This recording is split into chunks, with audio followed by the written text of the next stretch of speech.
France Inter. Il est 5h12, il est curieux du monde marin qui nous entoure. Bonjour José-Manuel Lamarque. Bonjour Mathilde Munoz. Vos chroniques littorales sont consacrées à une jeune association. Oui, il s'agit de Deep Blue, pour la promotion des enjeux maritimes auprès des lycées et des universités. Avec moi ce matin, son fondateur, Amine Lena, 21 ans, qui est en master à l'école des ponts et chaussées. Amine Lena, qu'est-ce que c'est que Deep Blue ? Deep Blue, c'est une association qui fait la promotion des enjeux du maritime. Ah oui, j'ai déjà dit. L'idée, c'est de servir de passerelle entre les jeunes, les lycéens, les étudiants et les décideurs politiques, le monde de l'entreprise, en somme tous les acteurs du maritime. Dieu sait que les acteurs du maritime, souvent, sont ignorés des acteurs terriens, on va le dire. Et l'idée, c'est vraiment de connecter les deux. Nous, on s'est rendu compte que les jeunes étaient trop peu informés sur les enjeux liés à la mer. Ils se rendent pas compte de l'océan de possibilités que c'est, mais aussi de l'océan de défis que ça représente. Amine, il n'y a pas que les jeunes, hein. Oui, mais nous, on se concentre sur les jeunes parce Ouais. que de toute façon, dans quelques années, ils seront vieux. Alors, peut-être qu'on aura une génération de vieux informés sur le maritime et c'est en tout cas mon espoir. Comment tout est venu, la création de Deep Blue ? Écoutez, moi, j'étais stagiaire à l'Académie de Marine.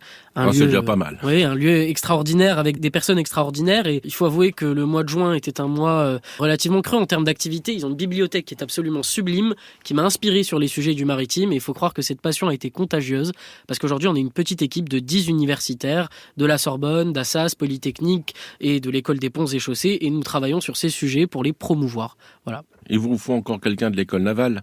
Absolument. Et donc, on a contacté l'école navale pour avoir des participants pour notre concours d'éloquence. Et donc, On va en parler justement, ce concours d'éloquence. Il vous manque les hydros, la marine marchande, le Havre, le NSM. nous, l'idée, c'est de sortir un peu le maritime du maritime. Donc, on va aller taper sur des jeunes qui sont pas forcément très informés de ces sujets-là, parce qu'on pense que c'est les futurs décideurs de demain. Et si les décideurs de demain sont informés, notre mission est accomplie. Et vous, le maritime, qu'est-ce qui vous branche aussi ? Faire de la voile ? Moi, faut dire que je suis né à Casablanca, au Maroc. Voilà, d'accord. J'ai grandi avec l'Atlantique et avec la Méditerranée. Et donc, on a une vraie histoire de mériens au Maroc. Oui, Je c'est reprends ça. la terminologie de Jacques Rougerie. Exactement, le grand architecte océanographe.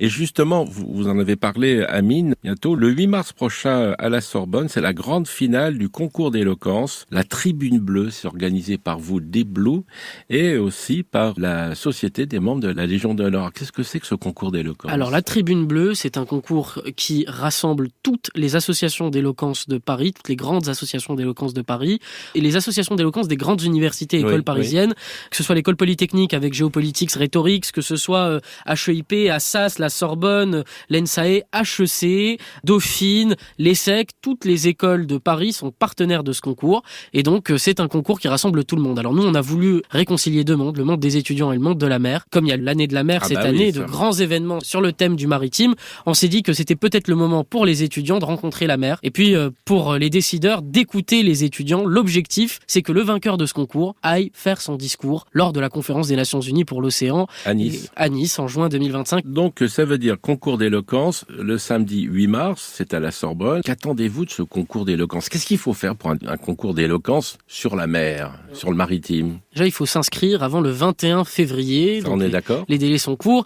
Il faut envoyer une vidéo, il faut parler, il faut plaider. Puis ensuite, on se présentera à la finale le samedi 8 mars dans le grand amphithéâtre Richelieu de la Sorbonne. Et à ce moment-là, on attend des discours, certains plus poétiques que d'autres, certains plus engagés que d'autres. Parce que la mer, c'est beaucoup de choses en même temps. Il y a l'aspect poétique de la question, il y a l'aspect environnemental. On attend des discours engagés. Et puis, il y a aussi l'aspect géopolitique. Il y a une question de souveraineté. Donc, on peut dire que les sujets sont larges et on attend les étudiants sur tous ces sujets. Bon, alors, tous ceux qui sont passionnés par le maritime, concours d'éloquence le 8 mars, il faut tout simplement taper l'adresse de Deep Blue, c'est ça ? Exactement. Deep Blue Foundation. .org. Vous tomberez sur notre page et puis vous pourrez vous inscrire pour candidater ou vous inscrire pour assister à cette grande finale le 8 mars. Merci à vous, Amine Lena. Un site internet en un seul mot, deepbluefoundation.org. À demain, Mathilde Munoz. À demain, José-Manuel Lamarque.